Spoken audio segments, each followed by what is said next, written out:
কার বন্ধুরা আরবি সিম্পল লাইফস্টাইলে তোমাদের সবাইকে জানাই স্বাগত। আর এই যে আমি এখন বেরোচ্ছি বনগাঁ যাচ্ছি। আজকে অনেকদিন বাড়ি ছিলাম না, বাপের বাড়িতে ছিলাম, আর ওই জন্য ভিডিও করতেও পারছি না, ছাড়তেও পারছি না। আর আজকে এই যে কালকে এসছি বাড়িতে, আজকে যাচ্ছি একটু বনগাঁয়।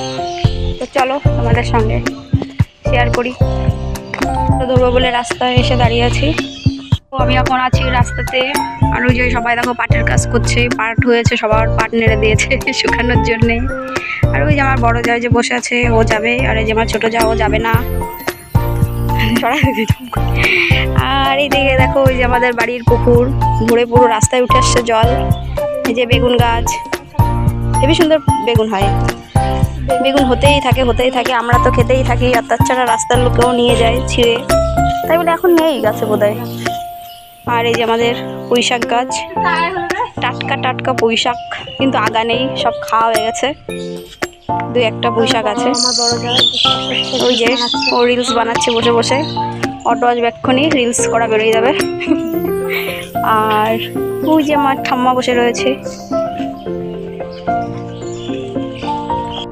তো এই যে দেখো চলে এসেছি পার্লারে, আর এসে বসে আছি। এখনও কেউ এসে পৌঁছায়নি, আর ক্লাসও শুরু হয়নি। ওই জন্য আমরা দুজনে এই যে বসে পড়ে ফোন দেখছি, ও ফোন দেখছে আর আমিও ফোন দেখছিলাম। তো চলো বন্ধুরা দেখো, এদিকে সকালবেলায় যে ভাত বসিয়ে দিয়েছি, আর এদিকে তো বন্ধুরা দেখো এদিকে হচ্ছে ভাত, আর এদিকে এই যে চা বসিয়ে দিয়েছি। আর এখন বাজে 8টা, অনেক বেলা হয়ে গেছে আজকে ঘুম থেকে উঠতে। এখনও কি রান্না করব ঠিক নেই। আজকে এখনও কোনো মাছ এলাও আসেনি যে মাছ রাখবো। যদি মাছ না আসে তাহলে ডাল করব। আর এদিকে আগে চাটা হয়ে যাক, তারপর চাটা খেয়ে নিয়ে তারপরে রান্নাবান্না করব। এই যে ভাত চার পরে যে ডালও বসানো, মানে ডালও হয়ে গেছে, এখন সম্বরা দেবো। আর এই যে পেঁয়াজ ভাজছি, আজকে জিরে আর পেঁয়াজ ফোড়ন দিয়ে মুসুর ডালটা করা হবে। এভাবে কিন্তু ডাল করলে ভীষণ টেস্টি হয়, একটু পেঁয়াজ সম্বরা দিয়ে করলে। দেখো এই যে ডাল হয়ে গেছে, তারপরে ওই যে আবার মাছ নিয়ে এসছে,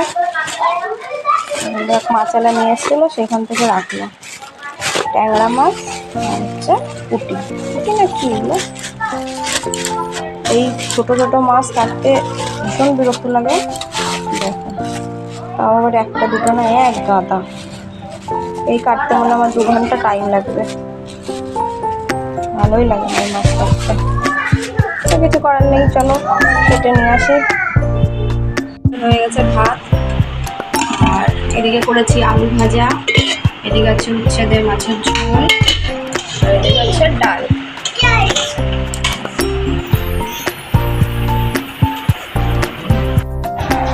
তো এদিকে দেখো রান্না বান্না খাওয়া দাওয়া সব কিছু কমপ্লিট। এদিকে গ্যাস মোছা, বাসন মাজা সব কিছু হয়ে গেছে। এখন চলে এসেছি ঘরের কাছে, আর ঘরটা দেখতেই পাচ্ছ সব বুনানো রয়েছে, এগুলো সব গোছাবো। এগুলো সব কালকে জামা কাপড় কেচেছিলাম, প্রচুর জামা কাপড়, অনেকটা গোছানো হয়ে গেছে। আর এই কিছুটা আছে যেগুলো কালকে ভিজা ছিল, সব ঘরের স্ট্যান্ডেই মেলা ছিল, এগুলো সব এখন নামালাম, সব শুকিয়ে গেছে। এগুলো সব এখন ভাজ টাজ করে গুছিয়ে রাখবো।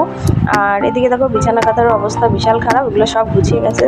তারপরে এখন ঘরটা গুছিয়ে ঘর মুছে তারপরে স্নান করব, তারপরে বেরোবো হচ্ছে বনগাঁতে। চলো এই যে বিকাল এখন 4টে বাজে, আর এই যে আমি বেরিয়েও পড়েছি বনগাঁয়, অটো ধরার জন্য রাস্তায় যাচ্ছি। তো চলো। আর এদিকে দেখো অটোতে উঠে পড়েছে, আর আমাদের এদিকে রাস্তায় জল এত উঠে গেছে না, মানে এদিক দিয়ে এখনও জল উঠেনি, কিন্তু এই রাস্তার শেষের দিকে একদম জল উঠে গেছে অনেকটা। মানে অটো আর কদিন বৃষ্টি যদি এরপরও হয়, অটো আর মানে বন্ধ হয়ে যাবে হয়তো চালানো। এদিকে দেখো বাউটটা কি সুন্দর লাগছে, তাই না? এত হাওয়া দিচ্ছিল না, পুরো ভিডিওটা করতে পারিনি। যদি ভালো লাগে সাবস্ক্রাইব করে দিও। টাটা।